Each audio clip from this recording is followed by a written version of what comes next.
Ms Burnett-Work. Thank you, Deputy President. I rise to speak on the Alpine Resorts Legislation Amendment Bill 2022.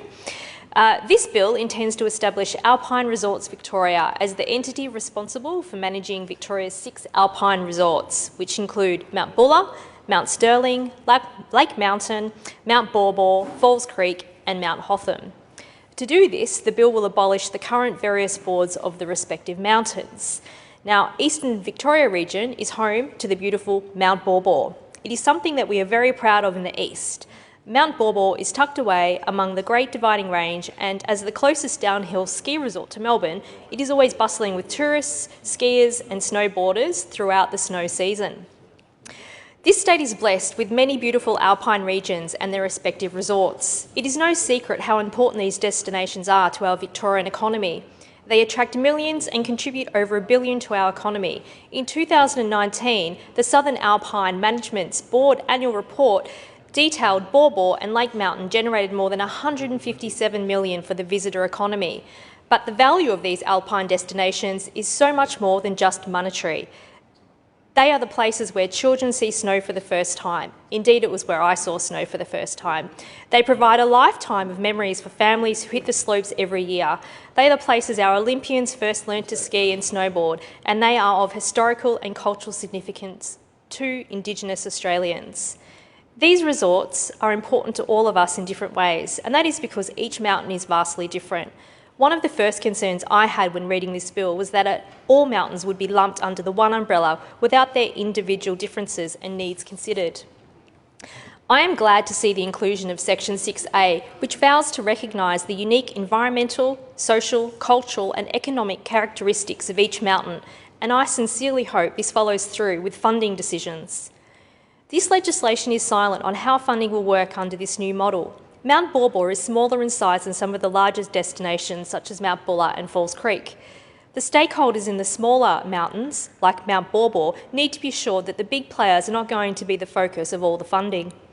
Will it be the case that the bigger revenue generators are prioritised while the smaller mountains go without? These are worthy concerns, and I urge the government to consider them when implementing ARV's funding regulations. The second concern I have with this bill is the composition of the new board. I speak solely on Mount Baw Baw in saying it has undergone its fair share of changes to the board. It was announced in 2015 that Lake Mountain and Baw Baw boards would merge. The Southern Alpine Resort Management Board is now responsible for managing both. There was initially some concern around the number of board members representing each mountain, and here we are seeing that again with this bill. This bill proposes that the board will not be made up of less than 3. It is concerning that the government think 3 board members is sufficient, particularly given many other government boards have as many as 9, and in the cases of Homes Victoria Board, as an example, 11 board members. The communities surrounding these alpine resorts are determined to see them thrive, and the thought of having a board member who does not live in the local area is causing concern. I firmly believe that local knowledge is the best knowledge. This bill does not include a requirement that these boards live in the local areas. It merely requires skills, qualifications and knowledge of various matters affecting alpine environments. Although this is important, board appointees could be anyone from an academic to someone who hit the slope for a few seasons, yet does not have local knowledge. This concern is somewhat mitigated by the creation of stakeholder consultative committees for each mountain, which will effectively give stakeholders a voice and the ability to express their needs and concerns. However, I am concerned that the Andrews Labor government having a voice does not mean it will be listened to, as is the case with the Pakenham East property acquisitions and Flinders Pier funding issues that I have mentioned last sitting week.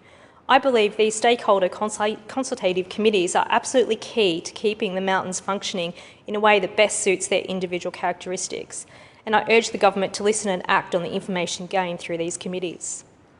Like any change, the introduction of the ARV will require some getting used to, but if the voices from each individual resort can remain heard and acted upon, I am hopeful it will be a positive one.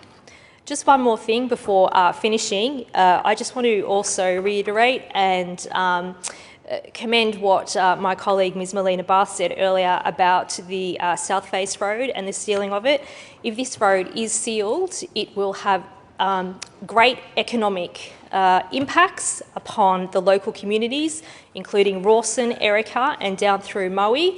It will also offer an alternative main route into Mount Baw without all the windy roads, and more buses will be able to go through to go up the mountain and to attend the ski play for the skiers and the snowboarders and the tourists.